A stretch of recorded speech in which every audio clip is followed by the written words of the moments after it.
Hey, welcome to The Explainer. Today we're diving into something that could, and I mean really could, change our relationship with machines forever. We're looking at how the company 1X is teaching its humanoid robots to understand and interact with the real world, not with lines of code, but by having them watch millions of videos on the internet. Now, this isn't just some new trick. It's a completely different way of thinking about robot intelligence. Let's get right into it. You know, this is the one question that's really had roboticists scratching their heads for decades. It's one thing to program a robot for a super repetitive factory task. I mean, it can weld the same spot on a car door a million times and never miss. But how do you teach it something that seems so simple to us, like wiping a kitchen counter? How does it learn that subtle difference in pressure you need for a stubborn stain versus, just a light spill? Or how to pick up a delicate wine glass it's never seen before and just know that it needs a gentle touch?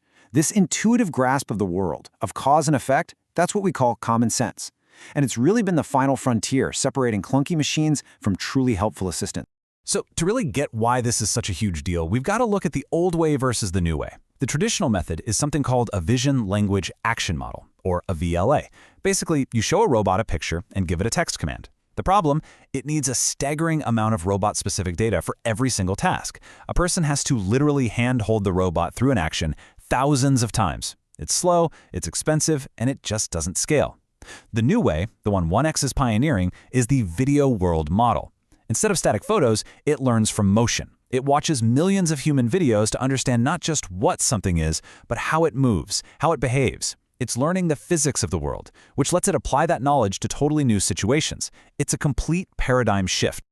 All right, so here's the game plan for today's deep dive. First, we're going to really define the robot learning problem, why this has been such a tough nut to crack.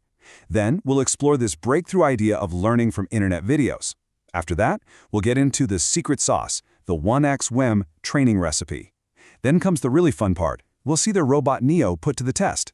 Next, we'll investigate this crucial link between what the robot imagines and what it can actually do.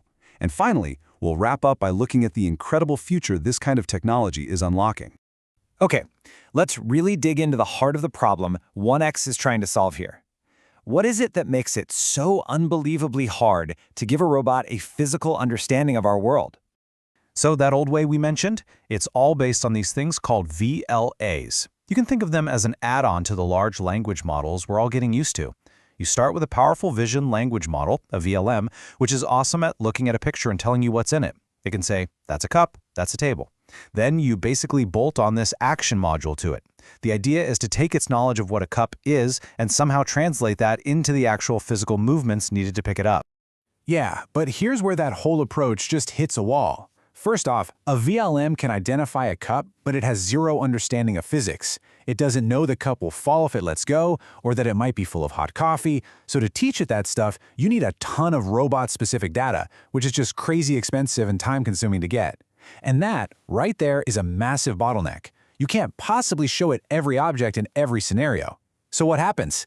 Engineers end up having to write extra code to basically hard-code physics rules, which is clunky and breaks the second the robot sees something new. It's pretty clear this approach has run its course. So 1X looked at all these limitations and basically said, okay, let's flip this whole thing on its head. What if, instead of trying to brute force a robot's understanding with endless demonstrations, you could just let it learn by watching? And that brings us to the new paradigm, learning from the single biggest data set of physical interactions ever created, the internet. And this quote from their research, this is the light bulb moment. Just think about it for a second. Every single time you watch a cooking tutorial on YouTube or some DIY video on TikTok, you're basically watching a free masterclass in physics. You see the exact angle you need to pour liquid without spilling, the way a hand just instinctively shapes itself to grab different things, that subtle little twist of the wrist you need to open a stubborn jar. You see that a ball bounces, a feather floats, a glass shatters.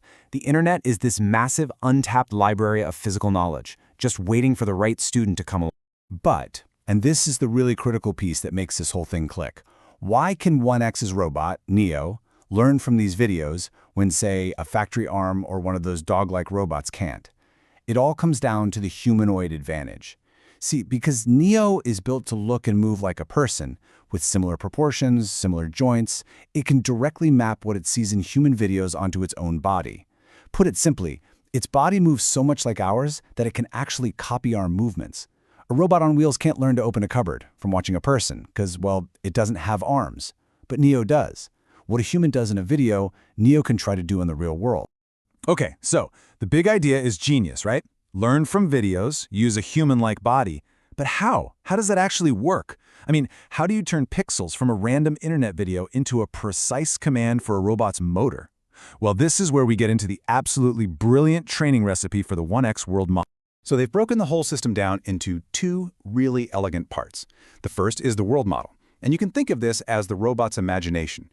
You give it a picture of what it's seeing right now and a command like open the drawer, the world model gets to work and actually generates a short video, a plausible future, of it successfully opening that drawer. It literally imagines what success looks like. But imagination alone doesn't move a robot. That's where the second part comes in, the inverse dynamics model, or IDM. The IDM is like the robot's muscle memory. It watches that imagined video from the world model and translates it frame by frame into the exact electrical signals needed to move the robot's joints and make that imagined future a reality. So the world model figures out what to do, and the IDM figures out how to do it. Okay, now this is a really clever little trick they use to make the robot's imagination even better. See, the giant video models it learns from were trained on the internet with really rich, descriptive text. So just giving the robot a simple command like pick up cup is like trying to paint a masterpiece with only 3 colors. To fix this, they use another AI for something they call caption upsampling. It takes that simple command and just fleshes it out. Pick up cup becomes something way more detailed, like a robot hand approaches the white ceramic mug from above and to the right, its fingers shaping to gently close around the handle. This richer prompt gives the world model a much clearer target to aim for, which leads to a way more accurate imagined video. The training itself is like a funnel, right? It starts super broad and gets more and more specific. Stage 1 is web-scale pre-training. This is where the model just binges millions of internet videos to learn the basic laws of physics, how things fall, how they roll, how they bounce. It's basically learning the grammar of reality. Stage 2 is ecocentric mid-training. This part's key. The model is shown 900 hours of video filmed from a human's point of view. This is where it learns the nitty-gritty of manipulation, how hands grip and twist and interact with stuff up close. And finally, stage 3 is embodiment fine-tuning. They use a much smaller 70-hour dataset of the actual Neo robot to adapt all that general knowledge to its specific body. Its cameras, its weight. It's like teaching a world-class guitarist how to play a brand new, custom-built instrument. And this slide, right here, this is what really shows you how powerful that training funnel is. Just look at the data they use for that final robot-specific tuning stage. It's almost all just simple pick-and-place tasks. There are no demonstrations of opening doors or tidying up a room or using a watering can, and yet Neo can do all of those things. That's the crazy part. The robot's ability to do these complex, new tasks wasn't learned from its own limited data. It was transferred over from that huge library of knowledge it got from all the internet and human videos. The common sense came from the first 2 stages, not the last one. All right, so the theory is solid, the training process is super clever, but does it actually work in the real world? Let's see what happens when we move from the training data to reality and really put Neo to the test. Okay, first up, let's see how it handles something new. Here, Neo is looking at a toy dinosaur, an object it has definitely never seen before. So on the left, you're seeing its imagination. The world model generates a little video plan of how to approach and grab this weird shape. And on the right, boom, the real robot executes that plan perfectly. It's not just repeating some motion it memorized. It's looking at a new object and creating a successful strategy from scratch. This shows it's not just memorizing, it's actually understanding. Okay, so that was a new object. What about a totally new behavior? Remember that donut chart. Neo was never ever trained to water a plant. There's no watering can data. But its world model has seen people do it 1,000 times online. So it can generate a plan, an imagined video of the right way to do it. And because of that humanoid advantage, the real Neo can turn that video into action, successfully watering the plant. And that is the absolute magic of this whole system. Knowledge transferred straight from YouTube to a robot's hands. Now this next one might be the most impressive demo of them all. That specific robot training data had 0 two-handed tasks. I mean, in normal robotics, getting 2 arms to work together is a huge headache, usually needs a ton of custom code. Yet here, we see the world model imagine a plan for a 2-handed task, like opening a container, and the real robot just does it. This ability comes entirely from the physical understanding it learned from watching humans use both of their hands together in web videos. It learned this incredibly complex skill just by watching.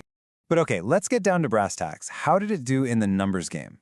Well, across 30 trials for each task, the results are really strong. For tasks that are kind of like its training, like grabbing a bag of chips, it's successful 90% of the time. But even for things it was never trained on, like sliding a door or using a watering can, the success rates are surprisingly high. But hey, it's also super important to be real about where it's at right now. For tasks that need really fine motor control, like pouring cereal without spilling or drawing a smiley face, the success rate for now is 0. This probably means they need to improve the physics in the world model or get better sensors in the robot's hand.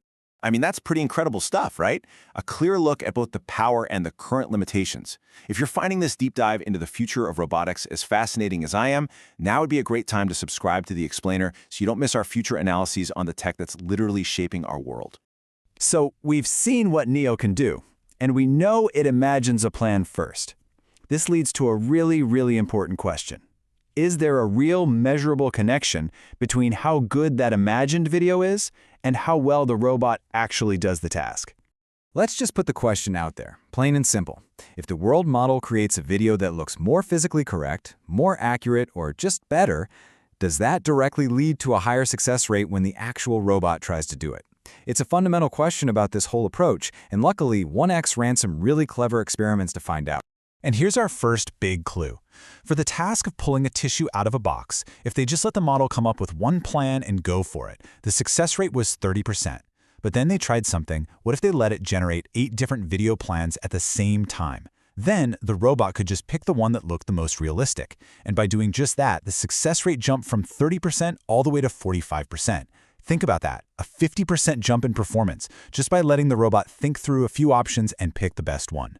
This is a huge sign that a better imagined plan leads to a better real-world result. So to really figure out what the secret sauce is, the researchers did what's called an ablation study. Basically, they started taking ingredients out to see what would happen. Let's start with the most stripped-down version of the model. No first-person human video and no descriptive captions. They had people rate how realistic the generated videos were. For tasks it was familiar with, it was okay, about 35% approval. But for new tasks or totally weird scenarios, the quality dropped off a cliff, down to 20% and 15%. So this is our baseline. Okay, now let's add just one of those ingredients back in, the descriptive, upsampled captions. The effect was immediate. The human acceptance rate for the videos jumped up across the board. Look at that, a 10-point jump in every single category. The model's imagination got way better just by giving it clearer instructions. Better input leads to better imagined outputs. And finally, let's look at the full, complete model, with everything included. The results here are just dramatic, especially for new tasks and ODD, which means out of distribution. The acceptance rate for new tasks just skyrockets from 30% to 60%. This right here is the smoking gun. It proves that those 900 hours of first-person human video are the absolute key ingredient that teaches the model how to generalize. It's what allows it to accurately imagine how to do things that's never been explicitly shown before. But this is the slide that brings it all home. Does a better video actually lead to a better robot? They tested the different models on a tough task, scrubbing a dish. The weaker models, the ones that made those lower quality videos, both had a 0% success rate, total failure. Only the full 1XWM, the one that made the highest quality videos, was able to succeed at all, hitting a 20% success rate. So yeah, this pretty much confirms it. A better imagination makes for a better robot. Period. Okay, so we have seen some stuff that is just absolutely mind-bending. But, this tech is still brand new. It's very much in development. And to really give you the full picture, we have to talk about the current limitations and the challenges that are still ahead. And to their credit, the 1X team is super upfront about the challenges they still need to solve. First, speed. Right now, it takes 11 seconds of compute time to generate a 5-second plan. That's fine for some tasks, but for a robot to work smoothly alongside people, that delay needs to shrink a lot. Second, 3D grounding. Since it learns from 2D internet videos, the model can sometimes mess up depth perception, causing the robot's hand to stop just short of an object or go too far. Integrating depth sensors will be a huge next step. And finally, long-term planning. The system plans everything in these little 5-second chunks. To do a bigger task like washing a whole sink of dishes, it's going to need a memory of what it's already done and the ability to replan if something unexpected happens, like it drops the sponge. But even with those hurdles, the vision for where this is all going, that's what's so incredible. This quote captures the end goal perfectly, a flywheel of self-improvement. Because the robot can try new things based on what it's seen in videos, and because it can watch the results of its own actions, it can start to learn from its own successes and failures. It can explore its world, try stuff out, and get better all on its own, without a human needing to show it everything. This is the leap from a robot that is just taught to a robot that can truly learn. And that brings us right back to where we started, with that tricky problem of common sense. This video-first approach seems like the most promising path anyone has found yet to actually solving it. It changes the whole game from how do we collect enough perfect data to how do we build better, more accurate imaginations. So I'll leave you with this to think about. What happens when a robot can teach itself to master any task in any home simply by watching the endless library of human experience on the internet and then just practicing? Yeah, the implications are just staggering to think about. And you can bet we'll be following this very closely. To make sure you don't miss our next explainer, be sure to subscribe and hit that notification bell. Thanks for joining us on The Explainer.